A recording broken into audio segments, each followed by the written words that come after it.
సదాశివసమారంభాం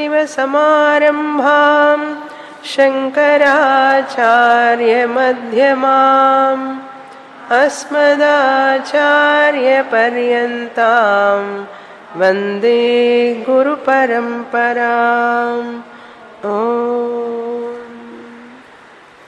భగవద్గీత 18 అధ్యాయములు 3 షట్కములుగా మనం చూడవచ్చు. షట్కం అంటే ఆరు కలిగినటువంటిది ఏదో అది షట్కం. అంటే 6 అధ్యాయాలు కలిపి ఒక షట్కం. 6 శ్లోకాలు ఉంటే దాన్ని షట్కం అంటారు. నిర్వాణ షట్కం. 5 ఉంటే పంచ అంటారు, పంచాక్షరి స్తోత్రం. 8 ఉంటే అష్ట అంటారు, అష్టాక్షరి స్తోత్రం. అట్లా 6 కనుక సమూహం ఉంటే దాన్ని ఏమంటారు? షట్కం అంటారు. ఇప్పుడు మొదటో అధ్యాయం నుంచి 6వ అధ్యాయం వరకు 6 అధ్యాయాలు కలిపితే ఒక షట్కం. 7 నుంచి 12 వరకు 6 అధ్యాయాలు కలిపి ఒక షట్కం భగవద్గీతలో. 13వ అధ్యాయం నుంచి 18వ అధ్యాయం వరకు 6 అధ్యాయాలు కలిపితే ఒక షట్కం. అంటే మొదటి 6 అధ్యాయాలని ప్రథమ షట్కం అంటారు. మధ్యలో ఉన్నటువంటి 6 అధ్యాయాలని మధ్యమ షట్కం అంటారు. చివరి 6 అధ్యాయాలని చరమ షట్కం, చివరి షట్కము అని పేరు. చరమ అంటే చివర, చరమ షట్కం. మనం ఒక షట్కం పూర్తి చేసాం. ఇప్పుడు ఒక షట్కం పూర్తి చేసాం అంటే 6 అధ్యాయాలు పూర్తి చేసాం. ఒక్కొక్క షట్కంలో 3 విషయాలు చెప్పబడినాయి. ఒక్కొక్క షట్కంలో అంటే 6 అధ్యాయాలలో 3 విషయాలు ముఖ్యంగా చెప్పబడినాయి.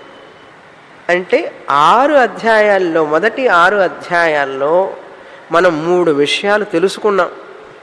3 విషయాలు తెలుసుకున్నాం. మనకు గుర్తున్నాయో లేవో అది వేరే విషయం, కానీ మనం తెలుసుకున్నాం.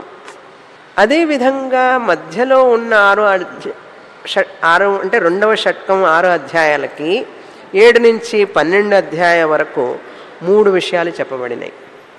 ముఖ్యంగా 3 విషయాలు కృష్ణ పరమాత్మ చెప్తారు అందులో. సరే, మనం పూర్తి చేసినటువంటి 6 అధ్యాయాల యొక్క విషయం ఏమిటి అని గుర్తు చేసుకుందాం ఒకసారి.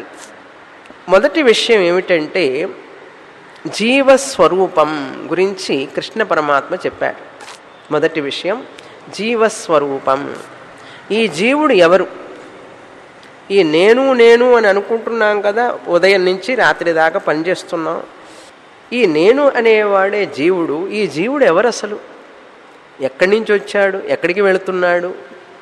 ఆ జీవస్వరూపం ఏమిటి అనే విషయాన్ని మనం తెలుసుకున్నాం. 2వ అధ్యాయంలో 12 నుంచి 25వ శ్లోకం వరకు మనం తెలుసుకున్నాం. ఈ జీవుడు ఆత్మస్వరూపం. ఈ శరీరం వేషం మాత్రమే. ఇది ఒక తొడుగు, అశాశ్వతమైనటువంటి తొడుగు లాంటిది. ఎలాగైతే మనం ప్రతిరోజు ఒక వస్త్రాన్ని కట్టుకుంటాం, ఇది మార్చేసి మళ్ళీ ఒక వస్త్రాన్ని కట్టుకుంటాం, అదేవిధంగా ఈ జీవుడనేవాడు కూడా, ఆత్మ, ఈ శరీరం అనేటటువంటి వస్త్రాన్ని తొడుక్కున్నది. ఇప్పుడు మళ్ళీ ఈ శరీరాన్ని వదిలిపెట్టి ఇంకొక శరీరాన్ని తొడుక్కుంటుంది. కనుక ఆ జీవుడు సత్యం, కానీ వస్త్రం లాంటి శరీరం సత్యం కాదు. చూడండి విషయం, మీరు వస్త్రాన్ని ధరిస్తున్నారు. ఈ వస్త్రం సత్యమా? వస్త్రాన్ని ధరించిన వ్యక్తి సత్యమా? ఆ విషయం మాకు తెలియదండి స్వామిని. చిన్న విషయం, మీ అందరికీ తెలిసినందుకు చాలా సంతోషం. ఫస్ట్ మనం కట్టుకున్నటువంటి ధరించినటువంటి వస్త్రము వేరు, నేను ధరించిన వాణ్ణి, నేను వేరు, వస్త్రం వేరు. అదేవిధంగా ఆత్మనైన నేను ఈ శరీరం అనే వస్త్రాన్ని ధరించాను, ఈ మనిషినైన నేను ఈ వస్త్రాన్ని ధరించాను అనేది మనకు తెలుసు. దానికోసం క్లాసులు తీసుకోవాల్సిన పని లేదు, టీచర్ గారు చెప్పక్కర్లేదు, అది మనకు తెలుసు. ఎందుకంటే ఇది శరీరం కూడా మన కళ్ళకు కనపడుతున్నది, ఈ వస్త్రము కనపడుతున్నది.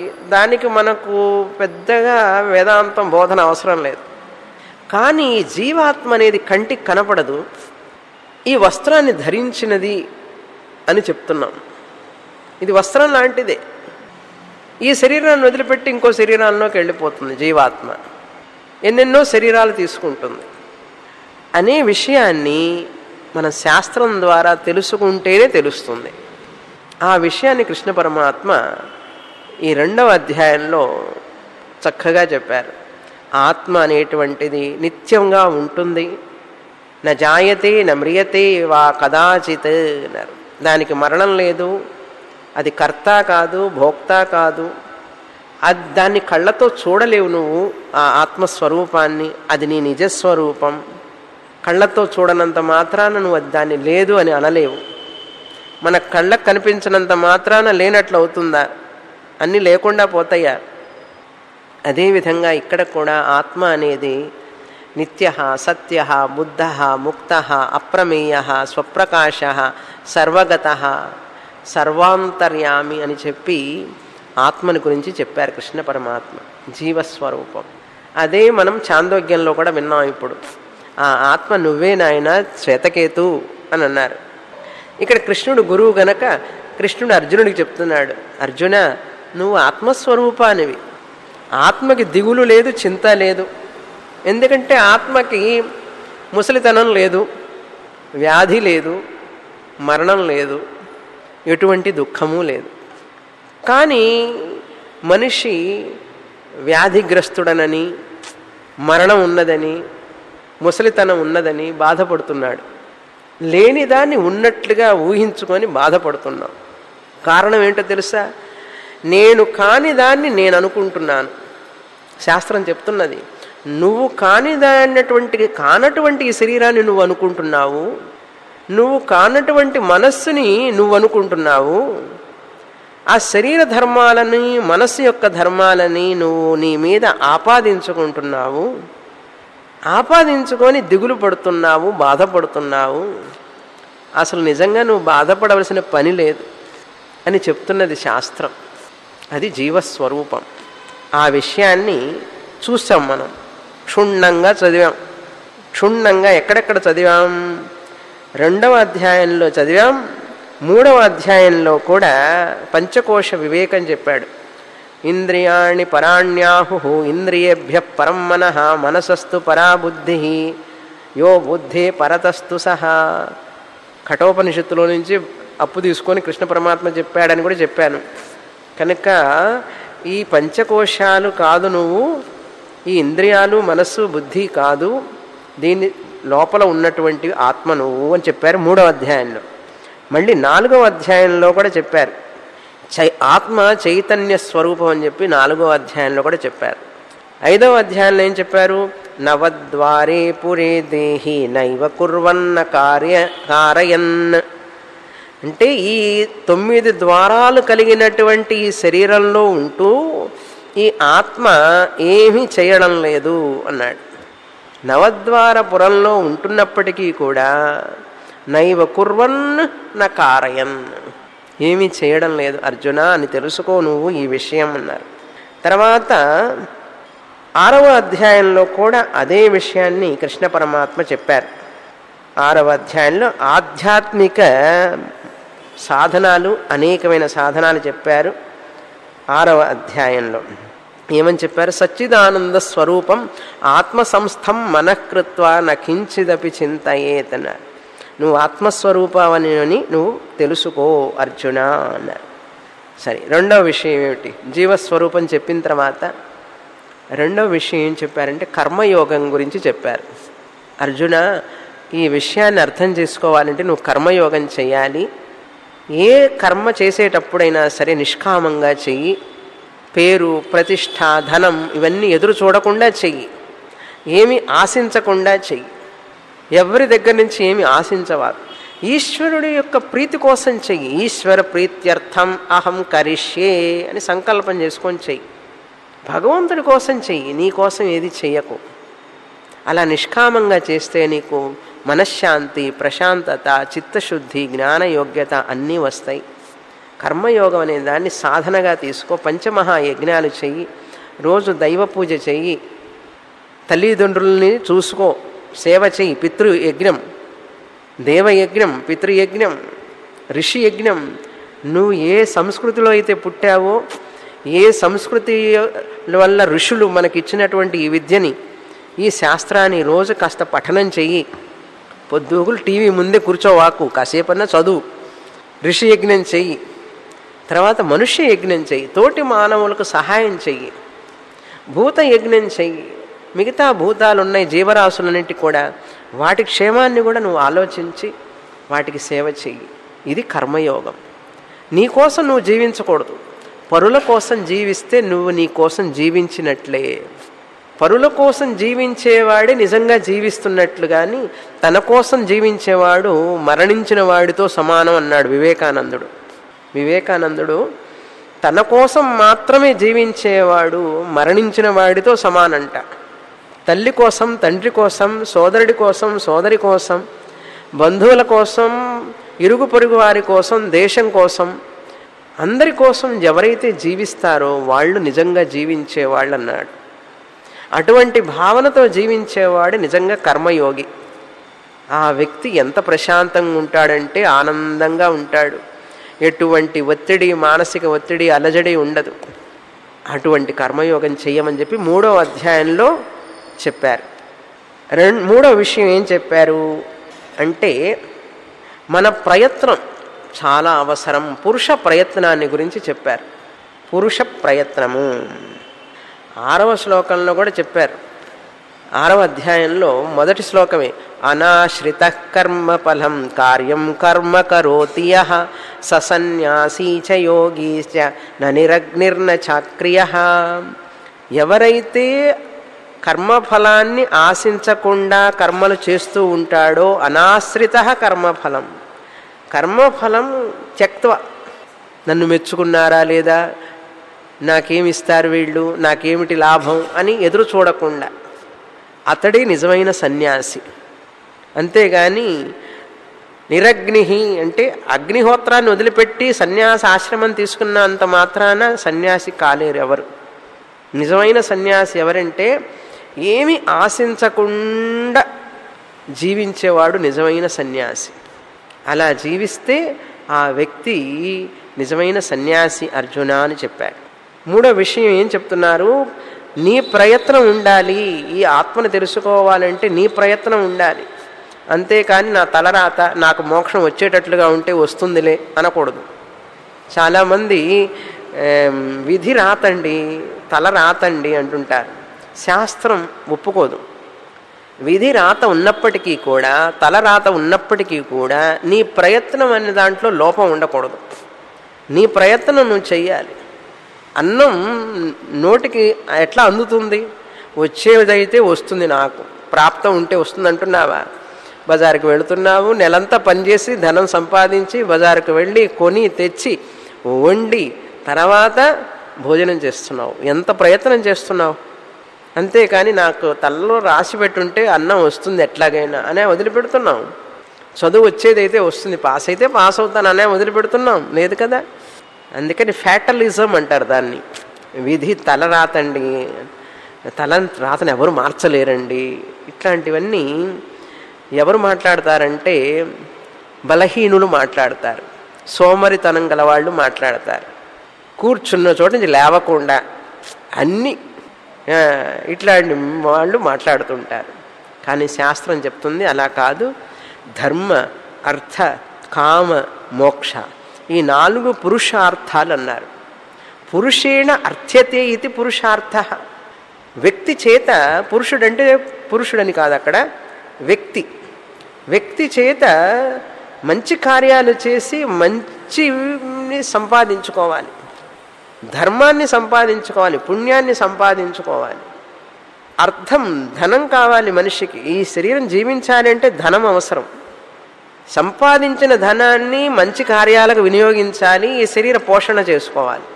అతిగా సంపాదించకూడదు. సంపాదించిన తర్వాత ఆ ధనం వల్ల నీకు సమకూర్చుకున్న వాటిని నువ్వు అనుభవించడానికి కామం అంటే న్యాయపరంగా, ధర్మపరంగా నువ్వు సుఖాన్ని అనుభవించు. ఎప్పుడు శాస్త్రంలో సుఖాన్ని అనుభవించవద్దని చెప్పలే. అన్నీ కొనుక్కో, కానీ మితంగా ఉండాలి. ధర్మ, అర్థ, కామ, మోక్షం ఇవన్నీ పురుషార్థాలే. పురుషార్థాలను ఏమంటారంటే హ్యూమన్ గోల్స్ అంటారు, గమ్యం, జీవన గమ్యం. కానీ ఈ మధ్యలో 2 మాత్రమే గమ్యం అవుతున్నాయి అందరికీ. ధనం సంపాదించడమే జీవిత గమ్యం అన్నాడు. తర్వాత సంపాదించిన ధనాన్ని అనుభవించడమే జీవన గమ్యం అన్నారు. ఏమిట్రా నీ గోల్ అంటే, నేనేమిందండి 1 కరోడుపతిని కావాలి, ఇది గోల్. తర్వాత ఫ్లాట్ కొనాలి, ప్లాట్ కొనాలి, ఫామ్ హౌస్ కొనాలి, కారు కొనాలి, ఎంజాయ్ చేయాలి. ఈ 2 పట్టుకున్నావు కానీ దీనికి ముందు ఒకటి, దాని తర్వాత ఒకటి ఉందని గుర్తుందా? అర్థకామాలు మాత్రమే పట్టుకున్నావేమిటి నాయనా? ఈ ధర్మాన్ని మోక్షాన్ని వదిలిపెట్టి అర్థకామాలు పట్టుకుంటే అర్థం అనర్థం అన్నారు. ఈ అర్థం అనర్థం అవుతుంది. కనుక ధర్మంతో కూడినటువంటి అర్థకామాలు అవి నిన్ను రక్షిస్తాయి. అందుకనే లక్ష్మీదేవి ఉన్నా కూడా చాలామంది చూడండి సుఖంగా ఉండలేరు. ధనం ఉంటుంది, నిద్ర రాదు. ధనం ఉంటుంది, ఆకలి ఉండదు. ఏమిటి కారణం చెప్పండి? ధర్మం లేకపోవడం వలన బాగా సంపాదించి కోట్లు సంపాదించి ఎక్కడున్నారు ఇప్పుడు? అగ్రహారం జైల్లో. సంపాదించినంత మాత్రాన సుఖశాంతులు ఉండవు. అధర్మంగా సంపాదిస్తే ఆ లక్ష్మీదేవి సుఖాన్ని ఇస్తుందా? ఇవ్వదు. చచ్చిపోయిన తర్వాత కూడా అది పట్టుకొని చనిపోయినా సరే ఆ దోషమే అయింది. చూశారా? ఆ వ్యక్తికి ఎంత పదవిలో ఉంటే ఏమి, ఎంత పదవిలో ఉండి ఎన్ని సంవత్సరాలు దేశాన్ని ప్రజలను పరిపాలించినప్పటికీ కూడా రాష్ట్రాన్ని ఆ ధనం ఎప్పుడైతే ధర్మం లేదో అది అన్యాయమే అయింది. కానీ శరీరం పోయిన తర్వాత కూడా అపకీర్తే సంపాదించుకుంటూ వెళ్ళింది కదా. చూసారా? ఏమి సంపాదించుకున్నామంటే ధర్మం తమ అనుగచ్చతి లేదు, అధర్మం తమ అనుగచ్చతి అయింది. ఇప్పుడు అధర్మం వెళ్ళింది ఆవిడతో. చూసారా? ఎన్ని కోట్లు. ఎవరిది అదంతా? భగవంతుడిది. భగవంతుడు ఇచ్చిన దాన్ని ప్రజలకు ఇవ్వకుండా అన్యాయంగా అక్రమంగా చేస్తే ఎంతటి ముప్పో చూశారా? అర్థం అనర్థం అన్నారు. ఈ అర్థం కామాలని చక్కగా ఆధ్యాత్మిక చింతన కోసం నువ్వు ఉపయోగించుకోవాలి. మోక్షం దానికోసం ప్రయత్నం చెయ్యాలి. అది పురుష ప్రయత్నం. అలా చేసినప్పుడే ఈ అర్థకామాల యొక్క ప్రయోజనం. శరీరాన్ని ఎందుకు ఇచ్చాడు భగవంతుడు? చక్కగా పోషించు, దాన్ని ఆరోగ్యంగా ఉంచు, దానికి కావాల్సినవన్నీ సమకూర్చు. కానీ ఈ శరీరం యొక్క పరమ గమ్యం నేను ఆత్మస్వరూపాన్ని అని తెలుసుకోవడానికి ఇచ్చాడు భగవంతుడు. అంతేకాని ఖావో పీవో మజా కరో, తిను తాగు నిద్రపో, నీ ఇష్టం వచ్చినంతసేపు అందుకని ఇవ్వలే భగవంతుడు.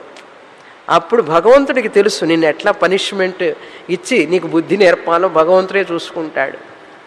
ఈ అర్థాన్ని కామాన్ని సరిగా ఉపయోగించకపోతే భగవంతుడు ఏం చేస్తాడో తెలుసా? నీకు అన్నీ ఏ విధంగా నీకు వైరాగ్యం రావాలో ఆయనకు తెలుసు.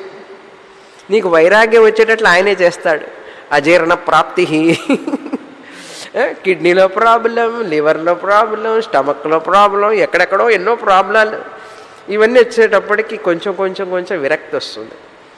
అవన్నీ రాకముందే హాయిగా భగవంతుడిని తలుచుకొని, నువ్వు నాకు ధనం ఇచ్చావు, ఆరోగ్యాన్ని ఇచ్చావు, అన్నీ నేను సంపాదించుకున్నాను, నీకోసమే నా జీవితం అన్నావా అంటే ఆయన మనకిచ్చిన వాటినన్నింటినీ మనల్ని సుఖంగా అనుభవించేటట్లు ఆయన మనల్ని ఆశీర్వదిస్తాడు. లేకపోతే ఏం చేస్తాడంటే మన యొక్క భోగ లాలస, ఇంద్రియ భోగాల కోసం మనం జీవిస్తూ ఉంటే మన శరీరం అలాగే వెళ్ళిపోతుంది. భగవంతుడు కూడా ఏం చేయలేడు, ఎవ్వరూ ఏం చేయలేరు. మన ప్రయత్నం లేకుండా మనం పిల్లలకి చెప్తాం, మరి నువ్వు బాగా చదివితే పాస్ అవుతావురా, బాగా చదివితే పాస్ అవుతావు అంటాం కదా. శాస్త్రం ఉంటుంది, నువ్వు కూడా బాగా శాస్త్రం చదువు ఉంటుంది. నువ్వు కూడా బాగా చదవాలి, నీ ప్రయత్నం చెయ్యాలి. అంతేగాని ఏదోలే ఉపన్యాసం చెప్తున్నారు, భగవద్గీత చెప్తున్నారు, స్వామిని ఎప్పుడు చెప్తూనే ఉంటారు ఆవిడ. అప్పుడప్పుడు మనకు టైం ఉన్నప్పుడు వెళ్ళొచ్చు. అలా కాదు. అలా వెళుతున్నారు మన పిల్లలు కాలేజీకి. అలా వెళితే పాస్ అవుతాడా? అలా వెళితే వాడికి గోల్డ్ మెడల్ వస్తుందా, సర్టిఫికేట్ వస్తుందా? రాదు కదా. మరి ఈ మోక్షం అనే సర్టిఫికేట్ ఎట్లా వస్తుందండి మనకు? ఇక్కడ కూడా మనం ప్రయత్నం చేయాలి. దేనికి ప్రయత్నం చేయాలి? ఈ పురుషార్థాన్ని పొందడానికి, మానవ జన్మ సార్థకం చేసుకోవడానికి మనం ప్రయత్నం చేయాలి. అందుకని నేను ఎప్పుడు ఒకే శ్లోకం చెప్తుంటాను, ఆహార నిద్ర భయమైథునంచ సామాన్యమే తత్పశుభిర్నరాణం బుద్ధిరితేషాం అధికో విశేష. కాకి, పిచ్చుక, పక్షులు, జంతువులన్నీ కూడా ఆహారాన్ని సంపాదించుకుంటున్నాయి, తింటున్నాయి, నిద్రపోతున్నాయి. అవి కూడా ఆనందంగా ఉన్నాయి, వాళ్ళ పిల్లలతో ఆడుకుంటున్నాయి. అవి కూడా చక్కగా గూడు కట్టుకుంటున్నాయి. అంతకంటే నువ్వు ఏం నిర్వాకం చేస్తున్నావు చెప్పు? నువ్వు ఫ్లాట్ అన్నావు, ఆ గిజ్జని గూడులా కట్టగలవా? కట్టలేవు. ఆ కాకి పుల్ల తెచ్చి కట్టి గుడ్లు పెట్టి పిల్లల్ని పోషిస్తుంది. నువ్వేదో పెద్ద ఇల్లు కట్టాను, పిల్లవాడిని చదివించాను, పెద్ద చదువులు చదివిస్తున్నాను అని నువ్వు అనుకుంటావు. అవి చేస్తున్నాయి, నువ్వు చేస్తున్నావు. ఏమిటి పెద్ద తేడా? కనుక మనిషిగా పుట్టిన తర్వాత వేరే ఇంకొక కార్యం ఉన్నది చేయవలసింది. తినడం, నిద్రపోవడం, సంపాదించుకోవడం కాకుండా నేను ఎందుకు పుట్టాను, అసలు నేను ఎవరిని, ఎక్కడికి వెళుతున్నాను మరణించిన తర్వాత అనే విషయాన్ని తెలుసుకోనప్పుడు ఈ మనిషి జన్మ దేనికండి? అప్పుడు భగవంతుడు ఏం చేస్తాడో తెలుసా? ఒరేయ్, నీకు మనిషి జన్మ ఇచ్చిన తర్వాత నువ్వు పక్షుల్లాగానే తింటున్నావు, నిద్రపోతున్నావు. ఆ జంతువుల్లాగానే పిల్లల్ని కంటున్నావు నువ్వు కూడా. అవి అందులో ఆనందంగా ఉన్నాయి, నువ్వు ఆనందంగా ఉన్నావు. వాటికి నీకు ఏమిట్రా తేడా? కనుక నీకు మనిషి జన్మ ఎందుకురా అనవసరంగా? నెక్స్ట్ బర్త్ బఫెలో,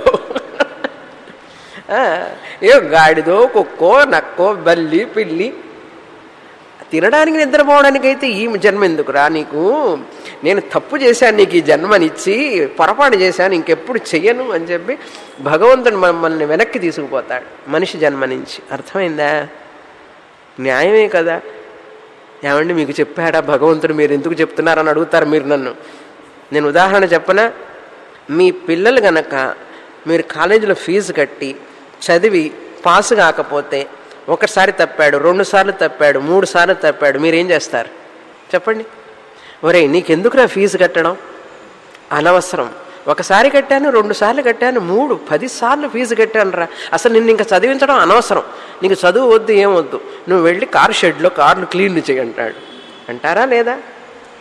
ఏమండి, మీరు తల్లిదండ్రులు అన్నప్పుడు భగవంతుడు అనకూడదా? చెప్పండి మీరే. భగవంతుడు అనకూడదా? ఆయన అన్నట్లు మీకు ఎక్కడ తెలుస్తుందంటే భగవద్గీతలో తెలుస్తుంది. భగవద్గీత చదివితే తెలుస్తుంది ఎక్కడ భగవంతుడు మనల్ని, మన జీవిత గమ్యాన్ని మనకు గుర్తు చేస్తున్నాడు. సరిగ్గా చదివితే తెలుస్తుంది. ఆ శ్లోకాలు విన్నదాన్ని మళ్ళీ తిరిగి చదివితే ఎక్కడ భగవంతుడు మన జీవిత గమ్యాన్ని మనకు గుర్తు చేస్తున్నాడనే విషయాన్ని మనం తెలుసుకొని తీరాలి.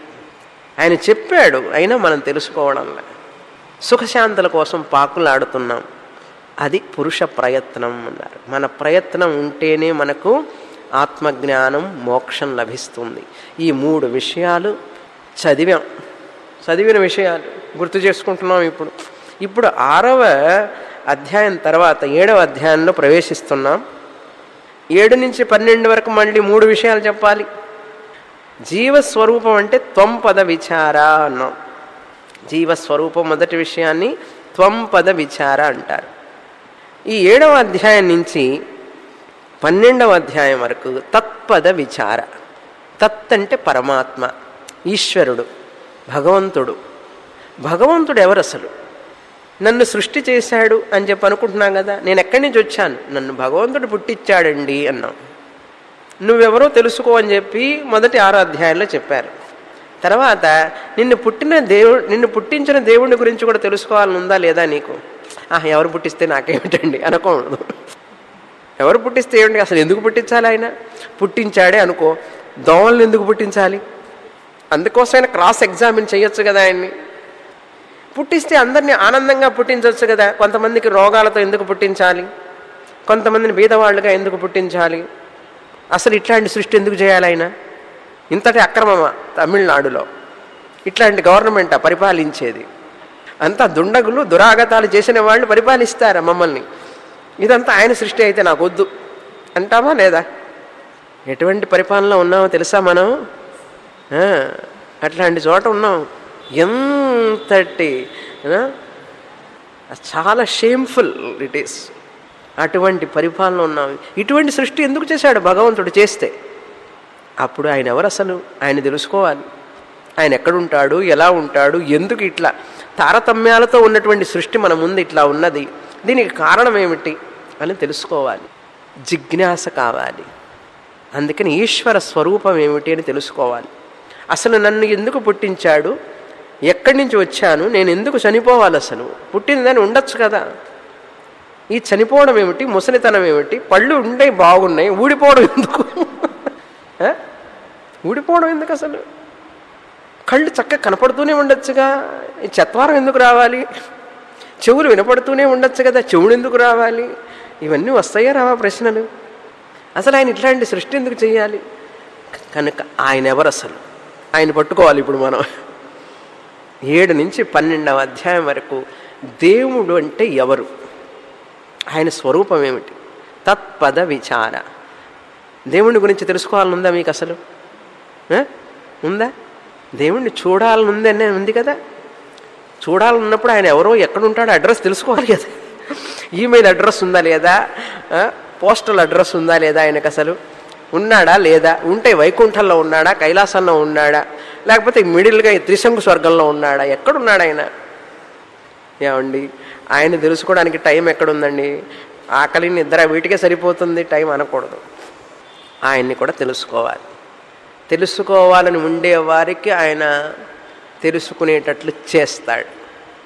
ధనం సంపాదించుకోవాలన్నవాడు సంపాదించుకోవడంలా, అదేవిధంగా భగవంతుని తెలుసుకోవాలని కోరిక ఉన్నవాళ్ళకి ఆ భగవంతుని నేను పూజిస్తున్నానే, ఈ భగవంతుడు ఎవరు, అసలు నాకు కనపడతాడా, కంటికి చూస్తే బాగుండు అని అనిపించిందా ఎప్పుడన్నా, అనిపిస్తే 7 నుంచి 12 అధ్యాయాల వరకు చదివితే ఆయన ఎవరో తెలుస్తుంది, ఆయన సీక్రెట్ అంతా మనకు తెలిసిపోతుంది. ఇది మొదటి టాపిక్. 2వ షట్కంలో 2వ టాపిక్ ఏంటంటే ఉపాసనా యోగ. సాధనలు కావాలి. ఈశ్వర స్వరూపం తెలుసుకోవాలంటే అందరూ తెలుసుకోలేరు అంత తేలికగా. భగవద్భక్తి కావాలి, కర్మయోగం చేయాలి, కర్మయోగ సాధన చేసి ఉపాసన యోగం శ్రవణ సాధన చెయ్యాలి, మనన సాధన చెయ్యాలి, జ్ఞాన యోగాన్ని సాధన చెయ్యాలి. దాన్నే ఉపాసనా యోగం అన్నారు. అప్పుడు మనకు ఈ ఈశ్వరుడు ఉపాసన అంటే ఏమిటి, ఆయన జపం, ఆయన పూజ, ఆయన ధ్యానం, ఆయన రూపాన్ని ఆరాధించాలి. ఒక వ్యక్తిని ఆరాధించడంలా ఆ అమ్మాయిని పెళ్లి చేసుకోవాలనుకుంటే ఎంత ఆరాధిస్తాడో, ఆ అమ్మాయిని గురించే ఆలోచిస్తుంటాడు 24 గంటలు, నిద్ర కూడా పోకుండా. ధ్యానం చేస్తున్నాడా లేదా, జపం చేస్తున్నాడా లేదా, ఎందుకంటే ఐ లవ్ హర్ అంటున్నాడు. నేను ఆ అమ్మాయిని ప్రేమిస్తాను కనుక ఆ అమ్మాయి గురించే చింతన, ధ్యానం. నేను దేనినైతే ప్రేమిస్తానో ఆ విషయాన్ని గురించి ఆలోచిస్తున్నానా లేదా. ఇప్పుడు నేను భగవంతుడిని కనుక ప్రేమిస్తే మరి భగవంతుడి గురించి చింతన చేయాలి, భగవంతుడి గురించి ఆరాధించాలి, భగవంతుడిని ప్రేమించాలి, భగవంతుడి గురించే ధ్యానం చేయాలి. అలా చేసినప్పుడే ఆయన గురించి మనం తెలుసుకుంటాం, ఆయన పొందగలుగుతాం. అందుకని చెప్తాడు అమ్మా నాన్నలకి, నేను ఆ అమ్మాయిని ప్రేమించాను, ఆ అమ్మాయినే చేసుకుంటాను అంటున్నాడా లేదా. తల్లిదండ్రులు ఒప్పుకునే వరకు వదిలిపెట్టకుండా సాధిస్తున్నాడా లేదా. అదేవిధంగా నేను భగవంతుడిని తెలుసుకోవాలని ప్రేమిస్తే, ఆయన రూపం తెలుసుకోవాలని వదిలిపెట్టకుండా ధ్యానిస్తే ఆయన మాత్రం మనకు రాకుండా పోతాడా మన దగ్గరికి. ఆయన రూపం ఏమిటి మనకు తెలియకుండా చేస్తాడా ఆయన. భగవంతుడికి కరుణ లేదా, దయ లేదు, ఉన్నది. మనం అడిగితే కదా, మనకు ప్రేమ ఉంటే కదా. ఆయన ఏమంటాడు, నేను వద్దామని అనుకున్నా కానీ నువ్వు ప్లేస్ ఇవ్వలేదే నాకు. అబ్బాయి అమ్మాయి నాన్న అమ్మ అక్కయ్య తమ్ముడు చెల్లెలు అందరూ ఉన్నారు, నిండిపోయినారు ఇక్కడ. ఇంకా ఆయనకు చోటే లేదు ఇక్కడ. ఎక్కడికి వస్తాడు ఆయన? హృదయంలో ఉంటే కదా, హృదయంలో చోటు ఉంటే కదా రావడానికి. ఆయన అంటాడు నువ్వు చోటు ఇచ్చినప్పుడే వస్తానేని అంటాడు ఆయన. మనం అందరికీ ఇచ్చాం చోటు. ఉదయం లేస్తే అబ్బాయి గురించి ఆలోచిస్తాం, అమ్మాయి గురించి ఆలోచిస్తాం, మన పిల్లల్ని గురించి ఆలోచిస్తాం, ఇంటి గురించి ఆలోచిస్తాం, అన్నిటి గురించి ఆలోచిస్తాం. కానీ భగవంతుడి గురించి ఒక్క కంటి చుక్క నీరు రాదు కదా ఎవరికి. అమ్మాయి కోసం ఏం దిగులు పడిపోతారో, తల్లి కోసం తండ్రి కోసం కన్నీళ్లు కార్చేవాడే కానీ భగవంతుడి కోసం 2 కన్నీటి బొట్లు ఉన్నాయా అంటే లేవండి, అన్నీ అయిపోయినాయి, అన్నీ అయిపోయినాయి, ఎండిపోయింది అన్నాడు. వీళ్ళ కోసం ఇచ్చావు కానీ భగవంతుడి కోసం కన్నీటి బాష్పాలే లేవు. చూసారా? ఆర్ద్రత లేదు, భక్తి లేదు, ఎలా వస్తుంది? అందుకని ఉపాసన అనేది భక్తిని పెంచడం కోసం చేయవలసిన సాధన. ఆ జపం చేస్తూ ఉంటే ఆ జపంలో మనకు ఎంత తాదాత్మ్యం వస్తుంది, ఆ భగవంతుడి మీద ఎంత ప్రేమ పెరుగుతుంది, ఆయన రూపం చూస్తూ ఉంటే ఎంత ఆనందం వస్తుంది. అంతటి తాదాత్మ్యం కావాలి. ఏమీ లేకుండా నిన్ను నేను చూస్తానంటే వస్తాడా ఏమిటి? రారు ఆయన. ఏదైనా పొందాలంటే ఎంత కష్టపడతాం. అలాగే ఇక్కడ కూడా మూడవ విషయం ఏమిటంటే ఈశ్వర అనుగ్రహం. ఆ ఈశ్వర అనుగ్రహాన్ని పొందడం కోసం మన ప్రయత్నం ఉపాసన. ఈశ్వర అనుగ్రహం ఎప్పుడూ ఉన్నది, కానీ ఆ ద్వారాలు మనం తెరవాలి. ఈశ్వర అనుగ్రహం ప్రవహిస్తూ ఉన్నది, కానీ మన హృదయ కవాటాలను మూసేసాం మనం. అందువల్ల ఆ ఈశ్వర అనుగ్రహం ఉన్నప్పటికీ కూడా లేదని భావిస్తున్నాం మనం. అందుకని భగవంతుడిని అనుమానిస్తున్నాం. శరణాగతులం కావాలి. ఏది ఇచ్చినా కూడా, ఏమి జరిగినా కూడా ఆయన ఆజ్ఞ వల్లనే జరుగుతున్నది, ఆయన అన్నీ నా మంచికే చేస్తాడు, భగవంతుడు నాకు అన్నీ సక్రమంగా చూస్తున్నాడు, ఆయనే నాకు సర్వస్వం అనేటటువంటి భావన రావాలి మనస్సులో. అది శరణాగతి అంటే. అలా శరణాగతి పొంది భక్తితో శ్రద్ధతో భగవంతుణ్ణి ఆరాధించి అనుగ్రహానికి పాత్రులు కావాలి. అలా అయిన వాళ్ళకే ఈశ్వర స్వరూపం తెలుస్తుంది. అందరికీ తెలియదు. శ్లోకాలు చదవచ్చేమో, 7 నుంచి 12 అధ్యాయాల వరకు కంఠస్థం చెయ్యవచ్చేమో శ్లోకాలు, కానీ భక్తి, శరణాగతి, ప్రేమ భగవంతుడి మీద, భగవంతుడు సృష్టి మీద ప్రేమ, భగవంతుడు సృష్టించిన వాటన్నిటి మీద ప్రేమ లేనివాడికి భగవంతుడు అనుగ్రహించగలడా? చెప్పండి మీరే. కనుక భగవద్ అనుగ్రహం ఉన్నప్పటికీ కూడా, ట్యాంకులో నీళ్లు ఉన్నాయండి, పైపు ఉన్నది, తిప్పితే నీళ్లు రావాలి కదా, నీళ్లు రావట్లేదేంటి? ఇప్పుడేనండి మోటార్ వేసాను, ట్యాంక్ అంతా నిండిపోయింది, పైన పైపులో నీళ్లు రావటం లేదు అంటే ఏమిటి సందేహం? ఏమనుకుంటారు చెప్పండి మీరు? పంపులో, ఆ పైపులో ఏదో అడ్డం పడింది, మట్టి రాళ్ళు అన్నీ ఉన్నాయి, రాళ్ళు రప్పలన్నీ ఉన్నాయి, నీళ్లు రావటం లేదు, గాలి వస్తున్నది, మట్టి వస్తున్నది అన్నారు. ఎందుకయ్యా అంటే అడ్డం పడినాయండి అన్నారు. అదేవిధంగా గుర్తుపెట్టుకోండి, భగవంతుడి కరుణ వాటర్ ట్యాంక్ లాంటిది, భగవద్ అనుగ్రహం వాటర్ ట్యాంక్ లాంటిది, ఎప్పుడు ఫ్లో అవుతూనే ఉంది. కానీ అది లేదు అని నేను అనుకుంటున్నాను చూసారా, నాకు ఆ భగవద్ అనుగ్రహం, భగవత్ కృప లేదేమో అనుకుంటున్నాను చూసారా. కారణం ఏంటంటే ఈ మనస్సు అనే పైపు ఉంది చూసారా, ఇందులో రాగం, ద్వేషం, ఈర్ష్య, అసూయ, కోపం, తాపం, అనుమానం, ఒకటా రెండా, ఇవన్నీ నిండిపోయింది మనస్సు. అందువలన ఆ అనుగ్రహం ప్రవహించడం లేదు, ప్రవహించడానికి మార్గం లేదు. అందుకని మన మనస్సు ఈ ప్రాపంచిక విషయాలతోనే కొట్టుమిట్టాడుతూ దిగులు చింతతో బాధపడుతోంది. నిద్ర పట్టక డిప్రెషన్, అప్రెషన్, సప్రెషన్, ఒకటా రెండా ఎన్ని సమస్యలు. నిద్ర పట్టడానికి మాత్రలు వేసుకుంటాడు, ఈ రోగం ఆ రోగంతోనే భోజనం చేయడంలో మందులు వేసుకుంటున్నారు జనం, భోజనంలాగా మందులు మింగుతున్నారు. అందుకని నీ హృదయాన్ని భగవంతుడికి ఇస్తే ఆ హృదయం క్షేమంగా ఉంటుందన్నారు. Give your heart to the Lord, no problem in the heart. అర్థమైందా? అందుకని అందరు మనల్ని అన్నారు, ఏంది దేవుడు పిచ్చి పట్టిందని అంటే అప్పుడు మనం నిజమైన భక్తులు అని అర్థం. కనుక ఎవరైనా పిచ్చి అని అన్నారనుకోండి మనల్ని, త్యాగరాజుని పిచ్చివాడన్నారు, మీరాబాయిని పిచ్చి ఆవిడ అన్నారు. కానీ ఈ రోజుకి మీరాబాయి నిలిచిపోయింది, త్యాగరాజు నిలిచిపోయినాడు, మన తాత ముత్తాతలు ఎవరు లేరు. చూసారా? మన ఆత్మ ఆనందం కోసం భగవంతుణ్ణి ఆరాధించాలి. ఆత్మానందం అన్నారు ఏమిటండి మళ్ళీ అన్నారు, ఆత్మే భగవంతుడు. అదే చెప్పబోతున్నారు కృష్ణ పరమాత్మ ఈ అధ్యాయంలో. ఇక్కడి నుంచి ఆయన ఏం చెప్తున్నారంటే, నా యందు భక్తి కలిగిన వాళ్ళు అంటున్నారు. నా యందు అంటే ఏమిటి? కృష్ణ రూపమునందు కాదు, ఆత్మస్వరూపమునందు.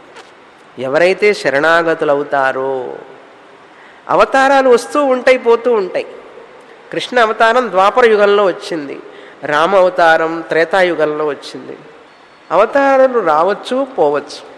కానీ ఆత్మ, ఆ కృష్ణుడి వెనుక ఉన్నటువంటి ఆత్మస్వరూపానికి మరణం లేదు.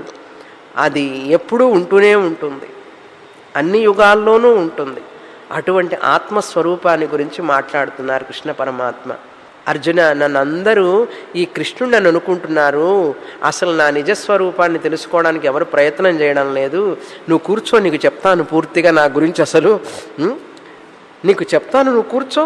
అసలు నేనంటే ఏమిటో నీకు తెలుసా అంటుంటాను. చూసారా మనం కూడా, అసలు నా గురించి నీకేమైనా తెలుసా అని అంటుంటామే. కృష్ణ పరమాత్మ కూడా పాపం చెప్పుకుంటున్నాడు తన గురించి. నేనంటే ఎవరు జనానికి తెలియడం లేదు, నేనే చెప్పుకుంటాను, నేను ఎవరో చెప్పుకుంటాను, నువ్వు విను, నీకు చెప్పేటప్పుడు వాళ్ళందరూ వింటారు తర్వాత అని చెప్తున్నారు కృష్ణ పరమాత్మ. ఈ 7వ అధ్యాయం నుంచి చదువుతాం. ఇప్పుడు 3 విషయాలు అర్థమైందా? ఈశ్వర స్వరూప విషయం గురించి తెలుసుకోబోతున్నాం, తత్పద విచార. 2వ విషయం ఏమిటి? ఉపాసనా యోగం, ఉపాసనా యోగం. 3వ విషయం ఏమిటి? ఈశ్వర అనుగ్రహం. చదువుతాం. మొదటి శ్లోకం. అథ సప్తమోऽధ్యాయః.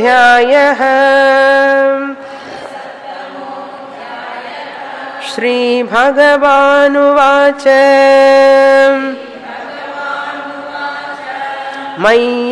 మయ్యాసక్తమనాః పార్థ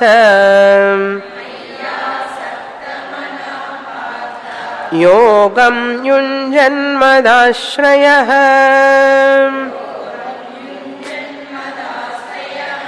అసంశయం సమగ్రం మాం యథా జ్ఞాస్యసి తచ్ఛృణు.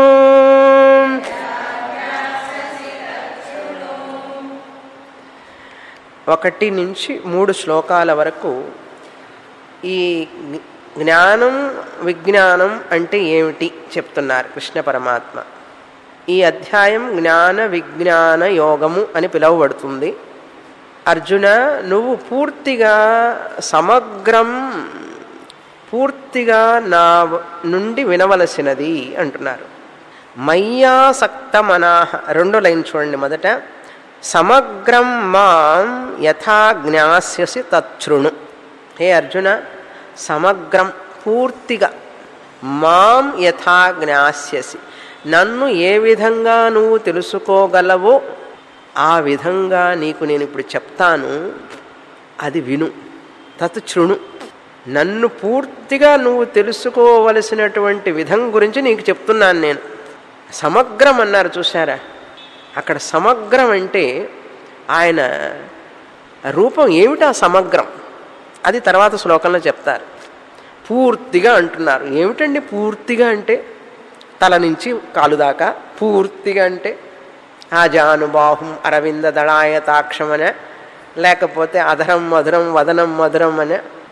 ఏమిటి పూర్తిగా అంటే? తల నుంచి కాళ్ళ దాకా అర్థం కాదు. దానికి అర్థం తర్వాత శ్లోకంలో చెప్తారు. సమగ్రం, అది నా నుంచి నువ్వు వినవలసినది. ఎలా వినాలి? కండిషన్స్ చెప్తున్నారు. అలా వినాలంటే అర్జున ఈ క్వాలిఫికేషన్లు ఉండాలి. మీ పిల్లలు కూడా పై కాలేజీకి చదువులకు వెళ్ళాలి అంటే, పెద్ద కోర్సులో చేరాలంటే అక్కడ క్వాలిఫికేషన్ అడుగుతారా అడగరా? అవి చూపించి కదా మరీ వెళతారు. అవి లేకుండా చదవలేరు కదా. ఇక్కడ మాత్రం భగవంతుడిని గురించి సమగ్రంతంగా తెలుసుకోవాలి అంటే, అది అర్థం చేసుకోవాలంటే కొన్ని క్వాలిఫికేషన్లు ఉండాలి. అవి ఉన్న వాళ్ళకి అర్థమవుతుంది. కనుక అర్జున ఈ క్వాలిఫికేషన్ ఉండాలి అని చెప్తున్నారు. జాగ్రత్తగా వినాలి. ఇప్పుడు మనకు అవి ఉంటే అర్థమవుతుంది, లేకపోతే అర్థం కాదు. అవి ఆల్రెడీ ఉంటే వెల్ అండ్ గుడ్, అవి లేవనుకోండి పొందడానికి ప్రయత్నం చేయాలి. ఏమిటవి? మొదటిది మయి ఆసక్తమనాహ. మొదటి క్వాలిఫికేషన్ మయి ఆసక్తమనాహ, నా యందు ఆసక్తి కలిగి ఉండాలి. అంటే భగవంతుడి మీదనే మనస్సు ఏకాగ్రతతో ఉండాలి. కోరిక ఉండాలి. భగవంతుడిని పొందాలి, నన్ను కృష్ణుడు చెప్తున్నాడు, హే అర్జున, నా గురించి నువ్వు పూర్తిగా తెలుసుకోవాలంటే నన్ను పొందాలి అనే కోరిక నీకు ఉండాలి. అది లేకపోతే రాదు. ఏమండి, ధనం పొందాలనుకునే వాళ్ళకు వస్తున్నదా, ధనం అక్కర్లేదు అనుకునే వాళ్ళకు వస్తున్నదా? ధనం కావాలి అనుకొని కష్టపడుతున్న వాళ్ళకే కదా ధనం వస్తున్నది. అవునా? ఎట్లా సంపాదిస్తున్నాడో అది వేరే విషయం. కోరిక ఉంటేనే వస్తున్నదా లేదా? ముందు ముఖ్యంగా మాలాంటి సన్యాసుల వాళ్ళని తీసుకోకండి, మామూలుగా సాధారణంగా ధనం కావాలనుకున్న వాళ్ళకు వస్తున్నది. అదేవిధంగా భగవంతుడిని పొందాలనుకునే వాళ్ళే భగవంతుడిని గురించి పూర్తిగా తెలుసుకోగలరు. కనుక మొదటి కండిషన్ ఏంటి? మయి ఆసక్త మనాహ. మనం తెలుగులో కూడా అంటాం కదా, ఆసక్తి. నీకే నా మీద ఏం ఆసక్తి లేదంటుంటారు. నా మీద ఆసక్తే పోయింది నీకు అంటే. ఆసక్తి, ఇష్టం, ప్రేమ, కోరిక, నా యందు కోరిక కలిగి ఉండాలి అంటే మనస్సు నా మీదనే అబ్జార్బ్ అయిపోవాలి, నా గురించే అబ్జార్బ్ అయిపోవాలి. భగవంతుడి గురించి చెప్తూ ఉంటే అసలు ఇంకేం ఏం గుర్తుండకూడదు, ప్రపంచమే మర్చిపోవాలి, తన్మయం చెందాలి. అట్లా వినాలి భగవంతుడి గురించి చెప్పేటప్పుడు. నెంబర్ 1. నెంబర్ 2, మద ఆశ్రయ అన్నారు. నన్నే శరణు పొందాలి, నన్ను ఆశ్రయించు. ఇది రెండవ కండిషన్, శరణాగతి. ఏ విధంగా రైలు హిల్ స్టేషన్లో పైకి వెళ్ళేటప్పుడు ఒక ఇంజన్తో పోలేదు, ఒక ఇంజన్తో పైకి వెళ్ళలేదు. అందుకని వెనకాల ఒక ఇంజన్ వేస్తాడు, ముందు ఇంజన్ లాగుతూ ఉంటే వెనకాల ఇంజన్ పుష్ చేస్తూ ఉంటుంది. అదేవిధంగా మనం కూడా జీవితంలో మనం ఎంత ప్రయత్నం చేసినా ఈశ్వర అనుగ్రహం లేకుండా ఏది జరగదు. మన ప్రయత్నం మొదటి ఇంజన్ లాంటిదైతే ఈశ్వర అనుగ్రహం వెనుకాల ఇంజన్ లాంటిది. ఎప్పుడు వెనకాల ఇంజన్ పనిచేస్తుంది అంటే మనం ఆ భగవంతుడి శరణాగతులం అయినప్పుడే. ఆయన్ని మనసులో ప్రార్థించి ఎప్పుడు మంచిది నాకు జరిగేటట్లు చెయ్యి, ఏది మంచిదో అది నాకు ఇవ్వవలసినది, మంచి మార్గంలో నడిపించు అని శరణాగతులం కావాలి. మానసికంగా మనఃపూర్వకంగా ఆయన్ని ప్రార్థించాలి. అది శరణాగతి అంటే. నన్ను ఆశ్రయించు, మదాశ్రయ. 3వ కండిషన్ ఏంటంటే యోగం యుంజన్ అంటే కర్మయోగం చెయ్యాలి, ఉపాసనా యోగం చెయ్యాలి, శ్రవణం చెయ్యాలి. శ్రవణ యోగం అంటే జ్ఞానయోగం. ఈ 3 యోగాలు పూర్తిగా ఉండాలి మనిషికి. అసలు కర్మయోగం అంటే ఏమిటి అని తెలుసుకోవాలంటే 3వ అధ్యాయం చదవాలి క్షుణ్ణంగా. తర్వాత ఉపాసనా యోగం ఏమిటి అంటే ఇప్పుడు చదవబోతున్నాం, తెలుసుకుంటాం. అంటే క్రిందటి అధ్యాయాలు కూడా కొంచెం చెప్పారు కృష్ణ పరమాత్మ. తర్వాత జ్ఞానయోగం అంటే ఏమిటి అని తెలుసుకుంటున్నాం. వీటన్నింటిలో యోగం యుంజన్, సదా అభ్యాసం చేస్తూ ఉండాలి మనిషి, వాటిని ఆచరణలో పెట్టాలి. అప్పుడు ఈ వ్యక్తి పూర్తిగా నన్ను అర్థం చేసుకోగలడు. కనుక మదాశ్రయ, యోగం యుంజన్, తర్వాత మయి ఆసక్తమనాహ. ఇటు 3 కండిషన్లు ఫుల్ఫిల్ అయితే నేను చెప్పేది నీకు ఈజీగా అర్థమవుతుంది అర్జున. అది అర్థం అక్కడ. మయి ఆసక్తమనాహ, యోగం యుంజన్, మదాశ్రయ. అసంశయం అంటే సంశయం లేదు అర్జున. ఇలా గనక ఉండి నేను చెప్పేది పూర్తిగా విన్నావంటే సంశయం లేకుండా నువ్వు నన్ను గురించి తెలుసుకోగలవు. అసంశయం, నో డౌట్ ఇన్ దట్ అన్నాడు. తెలుసుకోగలవు అంటే విన్నా కూడా తెలుసుకోవటం లేదు జనం. ఎందుకు? ఈ 3 ఏదో లోపం ఉందని అర్థం. సాధనలో సరిగా పరిపూర్ణత లేదు అని అర్థం. సాధనమున పనులు సమకూరు ధరలోన. అందుకని ఎంత చదివాము, ఎన్ని పేజీలు పూర్తి చేశామని కాదు అర్థం. మనం కృష్ణుడు అడిగినటువంటి క్వాలిఫికేషన్లు మన దగ్గర ఉన్నాయా లేదా అని మనల్ని మనం చూసుకోవాలి, బేరీజు వేసుకోవాలి. వాళ్ళ ఇంట్లో ఏం టీవీ ఉంది, మా ఇంట్లో లేదా అని చూసుకోకూడదు. ఇందులో ఆయన చెప్పిన క్వాలిఫికేషన్లు నాకున్నాయా లేవా. ఒకవేళ లేకపోతే ఆ భగవంతుడిని ప్రార్థించాలి. నువ్వు చెప్పినటువంటి ఏ అర్హతలు కావాలన్నావో ఆ అర్హతలన్నీ నాకు వచ్చేటట్లు చెయ్యి. అవి వచ్చేటట్లు చేసేది కూడా నీదే బాధ్యత. నన్ను ఏం చేయమంటావో చెప్పు, నేను చేస్తాను అని చెప్పి ఆయన ఒక్కసారి అడిగామంటే ఆయనే మార్గం చూపిస్తాడు. అందులో సందేహం లేదు. అన్నీ ఆయన దగ్గర పిటిషన్ పెట్టుకుంటే సరిపోతుంది. పెట్టుకుని మనం ప్రయత్నం చేయాలి. అది ఓకే. అందుకని అతి నమ్మకం ఉండకూడదు, అపనమ్మకం ఉండకూడదు. నమ్మకం ఉండాలి అంతే. చాలామందికి నేను ఫస్ట్ క్లాస్ స్టూడెంట్ని అని చెప్పి అతి నమ్మకం. కొంతమందికి అపనమ్మకం, నేను ఎందుకు పనికి రానండి, నాకేమీ లేదు, నాకు క్వాలిఫికేషన్ లేదు. అది అపనమ్మకం. డిఫిడెన్స్, ఓవర్ కాన్ఫిడెన్స్, ఈ రెండు ఉన్న వాళ్ళకి ఏంటి సమగ్ర జ్ఞానం రాదు. జనానికి ఈ రెండు ఉంటాయి ఎక్కువగా. ఓవర్ కాన్ఫిడెన్స్ అన్నా ఉంటుంది ఎక్కువ మందికి జనరల్గా, అందరికని చెప్పను, ఎక్కువ మందికి జనరల్గా. ఈగో వల్ల ఓవర్ కాన్ఫిడెన్స్, ఇన్ఫీరియారిటీ కాంప్లెక్స్ వల్ల డిఫిడెన్స్ అంటే అపనమ్మకం. వాళ్ళ మీద వాళ్ళకే నమ్మకం ఉండదు. ఇప్పుడు ఏం కావాలి మనకు? నమ్మకం కావాలి. ఆ నమ్మకం కావాలి అంటే భగవంతుడి అనుగ్రహము కావాలి, మన ప్రయత్నము ఉండాలి. ఇట్లాంటివన్నీ వింటూ ఉండాలి. కాలం వృధా చేసుకోకూడదు. అలా వింటూ ఉంటే తెలిసిపోతుంది. ఏమిటి ఆ సమగ్రం చెప్తాను విను అంటున్నారు. 2వ శ్లోకం. జ్ఞానం తేహం సవిజ్ఞానం ఇదం వక్ష్యామ్యశేషతః యజ్ఞాత్వా నేహ భూయోన్యత్ జ్ఞాతవ్యమవశిష్యతే.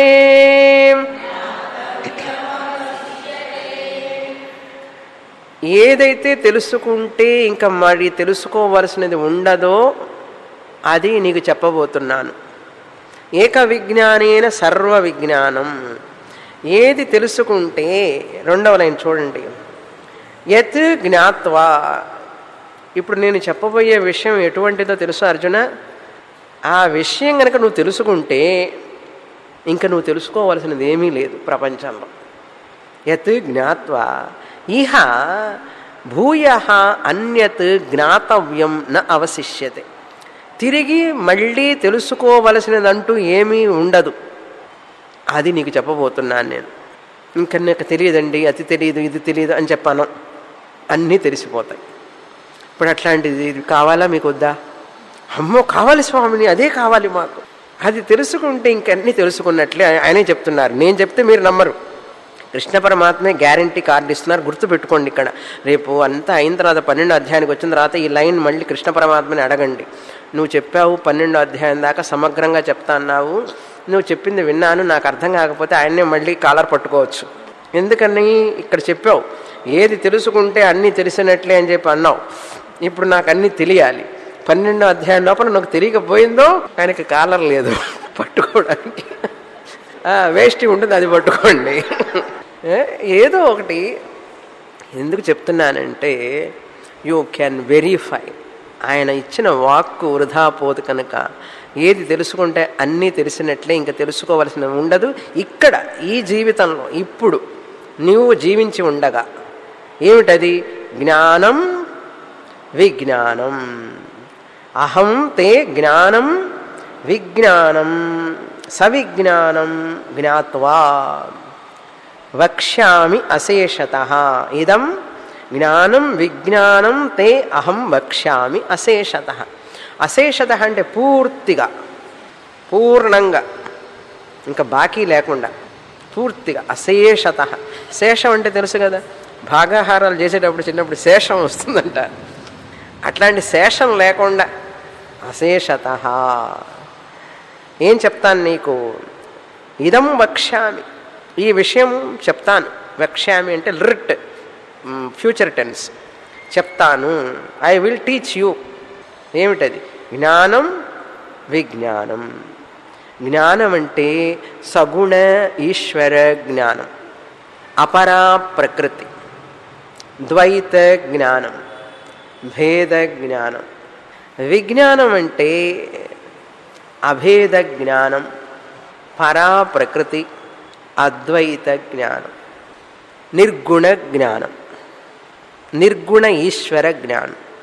సగుణ ఈశ్వర జ్ఞానం అంటే అసలు ఈ రాముడేమిటి, కృష్ణుడేమిటి, దేవి ఏమిటి, ఈ రూపాలు ఏమిటి, ఎలా వచ్చినాయి, వాటి మూలం ఏమిటి, వాటి యొక్క రూపురేఖలు ఏమిటి, అసలు వాటికి ఆధారం ఏమిటి, అది చెప్తాను.